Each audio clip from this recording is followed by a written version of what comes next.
अस्सलामुअलैकुम viewers, welcome to my channel. कैसे हैं आप सब लोग? उम्मीद करती हूँ कि जी सब ठीक ठाक होंगे, खैरियत से होंगे। सबसे पहले तो जी आप ये केक देख लें, इतना ज़बरदस्त, इतना सॉफ्ट एंड मॉइस्ट बना था। आप इसको चेक कर सकते हैं, ये मैं आपको दिखा रही हूँ कि ये कितना ज़बरदस्त एंड सॉफ्ट एंड मॉइस्ट बना है और ये मैंने विदाउट ओवन बनाया था। अब यहाँ पे मैं आपको सारी साइड्स दिखा देती हूँ। प्रॉपर जो थी चारों की चारों साइड्स जो थी वो बिल्कुल इक्वली जो राइज़ हुई थी और इतना परफेक्ट ये केक बन के रेडी हुआ था कि आप जब इसको ट्राई करेंगे तो इंशाल्लाह आप भी फीडबैक मुझे यही देंगे कि आपका केक भी बिल्कुल मेरी तरह ही परफेक्ट बना है।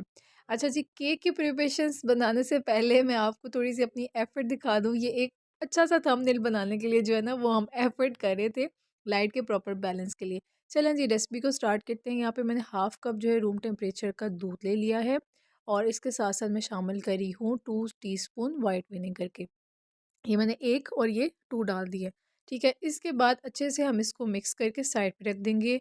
रूम टेम्परेचर का मिल्क होना चाहिए और रूम टेम्परेचर का ही विनेगर होना चाहिए। अगर फ्रिज में दोनों चीज़ें पड़ी हैं तो आप इनको निकाल के थोड़ी देर के लिए बाहर रख सकते हैं। यहाँ पे हम एक मिक्सिंग बोल ले लेंगे। मिक्सिंग बोल लेने के बाद मैं इसके अंदर एक जाली रख रही हूँ।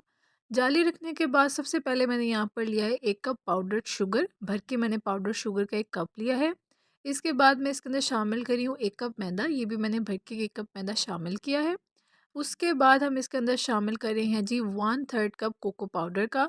अगर आपको कोको पाउडर का टेस्ट थोड़ा कम पसंद है तो आप 1/4 कप भी शामिल कर सकते हैं। मैंने 1/3 कप शामिल किया है। 1 टीस्पून बेकिंग पाउडर का शामिल करेंगे एंड 1 हाफ जो है टीस्पून मैं बेकिंग सोडे का शामिल कर रही हूँ। ठीक है, इसके साथ साथ मैं नमक शामिल करी हूँ 1/8 टीस्पून और इसको बहुत अच्छे से सारे ड्राई इंग्रेडिएंट्स को हम अच्छे से सीव कर लेंगे। ठीक है, जाली से गुजारना बहुत ज़्यादा ज़रूरी होता है ताकि कोई भी लम्स ना रहे। सारा जो है आपके पास ड्राई इंग्रेडिएंट्स आ जाएंगे तो फिर आपने इसको अच्छे से मिक्स करके साइड पे रख लेना है। ठीक है, ड्राई इंग्रेडिएंट्स इसलिए हम मिक्स कर रहे हैं कि जो बेकिंग पाउडर और बेकिंग सोडा है वो अच्छे से सारे इंग्रेडिएंट्स के साथ इनकॉर्पोरेट हो जाए। अब यहाँ पर मैंने 1/4 कप ऑफ ऑयल लिया है। ऑयल भी रूम टेम्परेचर का आपने लेना है और अपने बटर मिल्क में आपने इसको डाल के अच्छे से मिक्स कर देना है। अब यहाँ पर आपने इसको शामिल कर देना है। वेट इंग्रेडिएंट को अपने ड्राई इंग्रेडिएंट्स के साथ आपने मिक्स कर देना है और बहुत ही हल्के हाथ से आपने इसको मिक्स करना स्टार्ट करना है। अच्छा, यहाँ पर मैं डाल रही हूँ 1 टीस्पून वनीला एसेंस का।